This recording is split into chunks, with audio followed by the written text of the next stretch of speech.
I'm joined today by Cathal Friel, co-founder and executive chair of European Green Transition. Thanks for joining me, Cathal. Darren, thank you very much for having me on. No problem. So Cathal, I think European Green Transition is the fifth IPO you've done now. Can you tell us a bit about the company, please? Yeah, look, our policy is slightly different to a lot of other AIM-listed stocks in that I'm originally a stockbroker, but for the last 15 years, once every 2 or 3 years, I start a new company.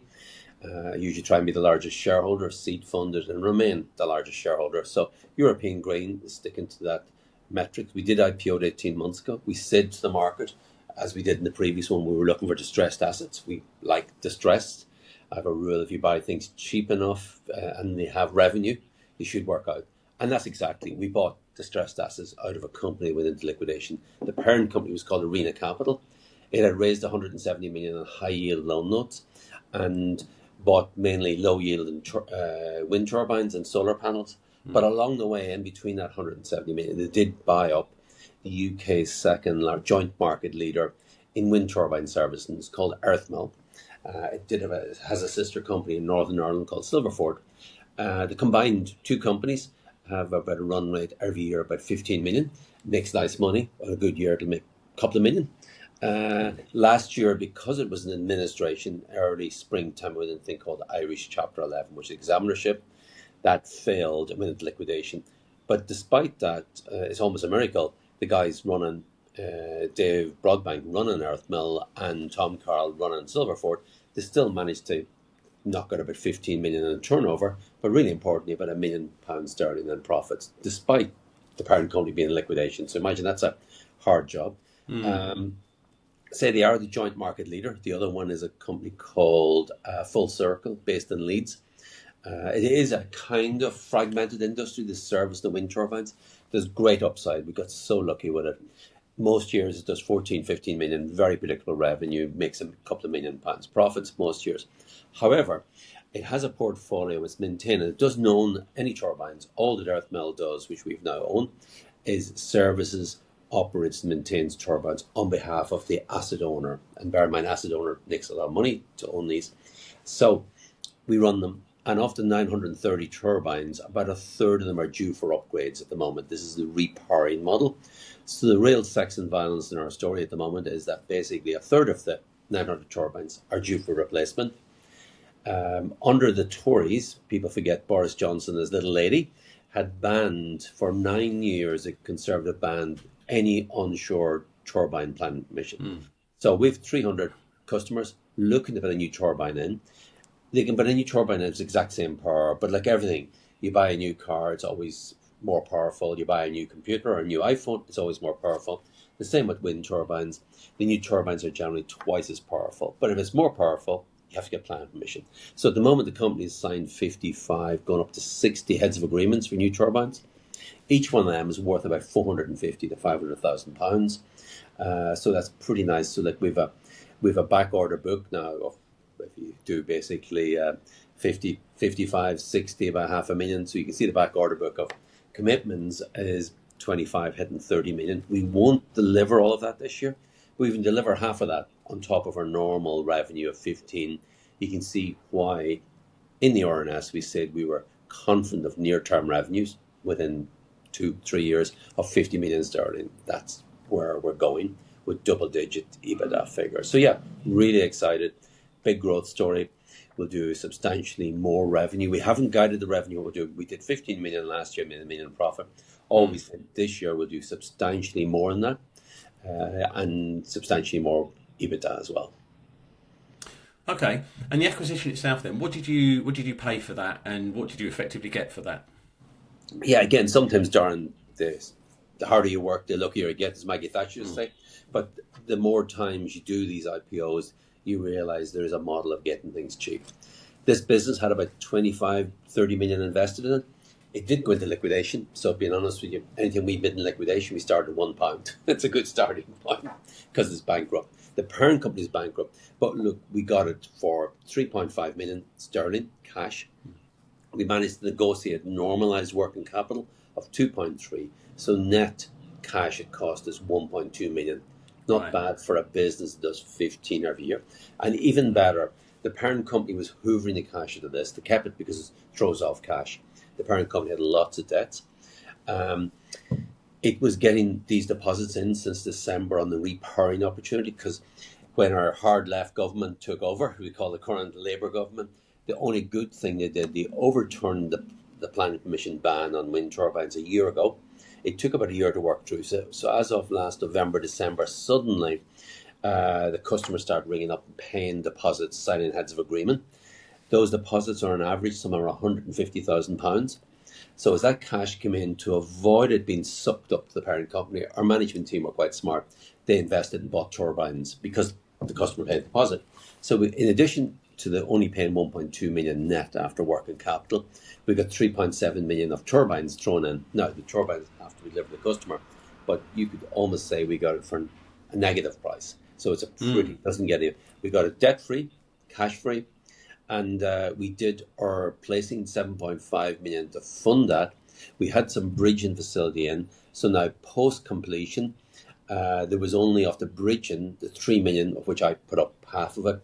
The bulk of that bridging loan didn't need to get repaid. Only 800,000 got repaid.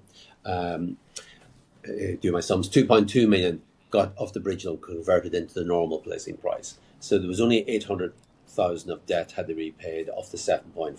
So you can do your sums. We're debt free and we have a very substantial amount of cash, 7.5 million less costs, less 800,000. Right. Okay. So in terms of the new business then, which is obviously the focal point for the company, it's revenue generating and it's profit making. Where do you see the growth coming from to increase those revenues and profits to hit your medium term targets of 50 million revenue and double digit EBITDA and beyond? Yeah, we see a very substantial rise in revenue this year. We're guiding that. Is it going to go from 15 to 20? Absolutely. Is it going to go 15 to 25? I don't know. Is it going to go 15 to 30? I don't know. But it certainly is substantial. And that's coming from the repowering. Bear in mind, it's a really sticky business. 15 million every year from the turbine owners, because the guys, Earthmel, just run and manage them on behalf. And they get paid, hail or rain, they get paid. A third of them, 300 of them, we've 280 of them as qualified prospects are due for repowering. So we can work through that pipeline. And like we think that's 100 plus million of a pipeline of work we have to work through. So certainly that near-term target of 50 million revenue, we probably won't do it next year, but we will absolutely definitely hit that figure the following year. I always want to try and get our companies, 50 million is a nice turnaround. I think you're on aim, turning over 50 million, making double digit EBITDA, which means 5-10 million EBITDA. That's a nice place to be. Then you've got a real business. And I think we're well on the way for that. Okay. Well, look, the government has and is continuing to remove planning hurdles. Most recently, it's proposals to enable the likes of farmers and schools, for example, to install small onshore wind turbines. Do you see this as an extra growth opportunity over and above the repowering pipeline opportunities? Absolutely, Darren. We see ourselves getting to that 50 million revenue very, very quickly, within 12 or 18 months. That's on constant business plus repower. Bear in mind, when the repowering unit goes in, that's a new turbine. It's given twice the amount of electricity. Really importantly, our recurring revenue goes up by 80% because we get a percent. Our annual fee almost doubles because the power doubles, and we get 80%. So, and we get 5-year contracts. So that 15 million will increase by 80% as each new contract goes in. Each new contract is a 5-year rolling contract. We rarely ever lose customers. Most of the customers with the company for 15 years. So that's one area. The second area, and this takes us way beyond the 50 million. Yes, the governments have been, plural, basically the hard left we currently have and the Tories were very anti-onshore. They've now all agreed, even our friend Reform has said, yeah, it was a mistake because wind is free. The payback on these turbines is 2.5 to 3 years. The average life of a turbine is 15 to 20 years. So a lot of countries are realizing, wow, put up a turbine, 2 to 3 years paid back, and you've got 15, 20 years of free energy. So the current government, I keep calling our hard left government because they're annoying us all, but anyway, have said that any turbine under 30 meters, provided it's not residential, it's not in our backyard, so it's a sports club, a hospital, farm, shops, anything that's commercial, no planning permission. Planning permission is a rate limiter. That could utterly transform our business. That could quadruple our business quite easily, because suddenly you, me, and anybody else who's any form of a business that's not in a residential area, we can stick a turbine up. There'll be about 400,000 each, maybe 500,000. We can put a facility, and we're dealing with banks, that you can get the bulk of it through a bank loan, pays back 2 to 3 years, and you have free electricity for the next 20 years. So what's not to like about that? So at least we can say God bless the current government for really opening up a huge business opportunity for Earthmill/EGT. Okay. I mean, another thing I wanted to talk about, there's an increasing focus from big tech in the use of renewables for the likes of data centres. We're seeing a lot of oil and gas companies, for example, doing things like Bitcoin mining or looking at powering data centres. But obviously, there's the wind element as well. And these big tech are signing power purchase agreements. The likes of Amazon, one of the largest corporate buyers of wind energy at the moment. Can EGT benefit from this? And is this something that you're looking at on the horizon potentially? To be actually honest, Darren, no. The data centers are so big. We've got this lovely niche. We're a joint market leader in the service and repair and maintenance and supply of these turbines. The data center is a very big leap. Now, where the opportunity is called filter down, it means that some of the the big international owners of the turbines will be supplying those. But it means then the Vesta turbines, there's about 10,000 across Northern Europe. We're now gearing up to service them, because they're now looking at data centers. We want 400 megawatts. That's a lot of turbines. So yeah, the pie is just getting bigger. Like the big one about wind across Europe. I know the Conservatives were anti-wind, but last year, quite a few European countries, including Ireland, where I spend half my time, I'm half Irish, half English, is that the governments are getting 35 to 40% of their annual energy needs from renewables, primarily for wind. And a small country like Ireland, they saved 18 billion on oil imports, gas imports. So what's not to like about it? The UK, if you think about our gas imports at the moment, it's tied to electricity. If they really geared up, and they are gearing up for wind, it substitutes all that money going out to Norwegian gas. Like UK's get the bulk of its gas from Norway. It's insane. Most of the European countries say, well, why not put up wind turbines?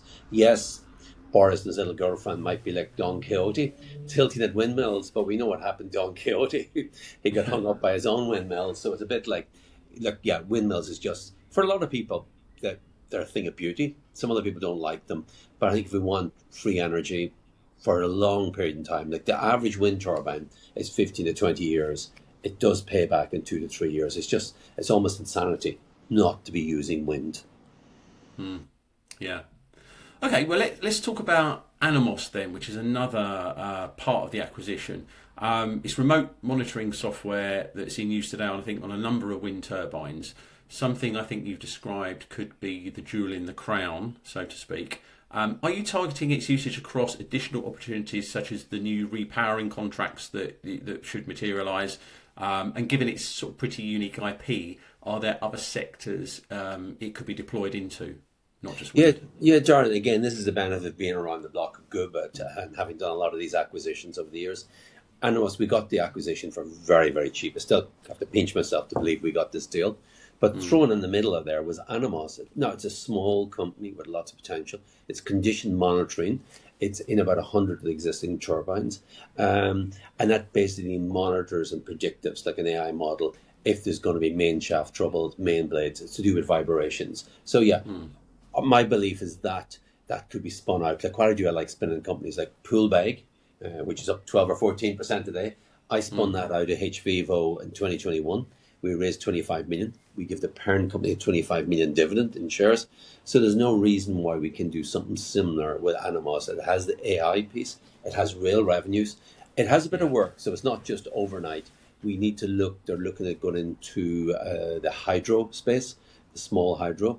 They're looking to go into potentially shipping anywhere that you have a main shaft and bearings as vibrations is where they are. But yeah, there's work to do in it, but that could be spun out as a standalone company, and our shareholders would get a very large dividend species. So then anybody who's a share in EGT, hopefully in 12 or 18 months, you have an equal share in both companies, that and the Anemos spin out. That's if the Anemos does spin out, we might just keep it inside it and grow it aggressively.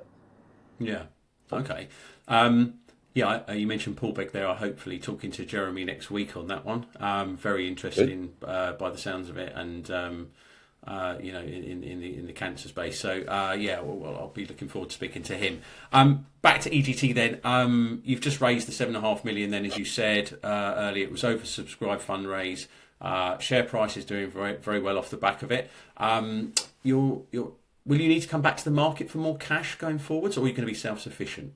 No, the company's totally self-sufficient. Like we originally went out to raise 5 million, which is more than enough. So bear in mind, the parent company, Arena Capital Partners, who used to own these assets, had them for basically supplying cash. They just threw off cash every year, a couple of million. So, but we recently upgraded the 5 million to 7.5 because the demand was there with some really great institutions. You would have seen when Rolling Water came in a fairly big way. With Gervais William in Premier Miton came in. And look, unfortunately, we had to scale all of them back by a very substantial bit. But we raised it just to get them in because that's great institutions. The business we have, absolutely not. We don't need to raise any more money. And look, we're focusing on paying money back. As we've said, we will be paying a dividend, a progressive dividend that'll grow at 5%. It's not a 5% dividend. It'll grow at 5% per annum. We may or may not pay that dividend this year because we're just in situ, but we're absolutely certainly paying that dividend from next year. So it's more like, how can we pay back our shareholders rather than raise any more money? Well, you've answered part of my next question then. You're ahead of me. Obviously we've talked about medium-term targets, trying to achieve this double-digit EBITDA.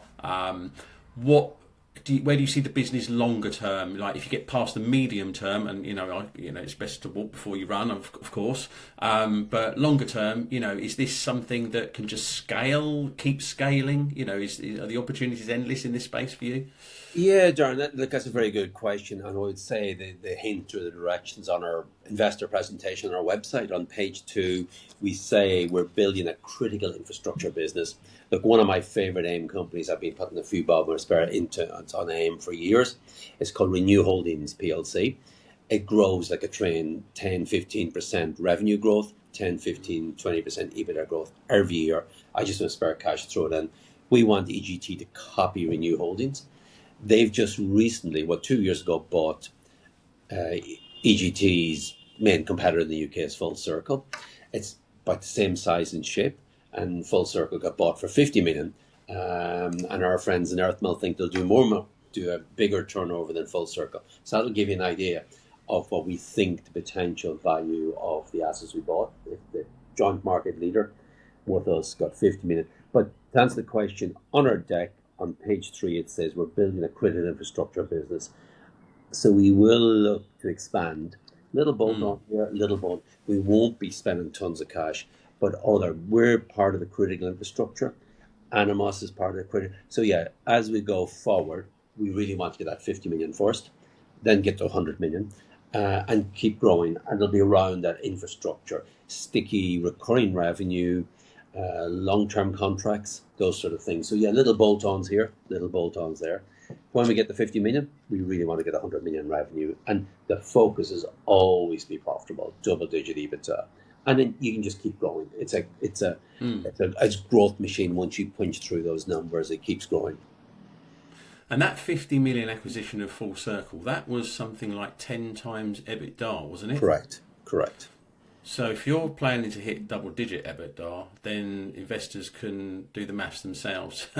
Exactly. That could put EGT at a fair valuation higher than it is today, for example. Yeah, look, I think the back of an end, look, we're guiding, or we're hoping to, we said we did 15 million last year. We said we'd do at least 20% more. We're now saying we'll do an awful lot more. Hypothetically, if we got that to 25 million this year and double-digit EBITDA, that is the exact same shape and size that Full Circle was, and they got paid 50 million cash up front, 10 times EBITDA. So yeah, that is our target. But look, we're not going to rest there. When we get it to that, we want to keep growing. That's the beauty about these profitable companies, and it's not lumpy, it's incremental, lots of small contracts. That's the beauty. Again, if you look at a Renew Holding, it's got thousands of small customers all over the place. So you're never worried one big lumpy contract. It's a brilliant space. So we think we're building a mini Renew Holding. That's the target. It's always good to have a target, and that's where we see our future.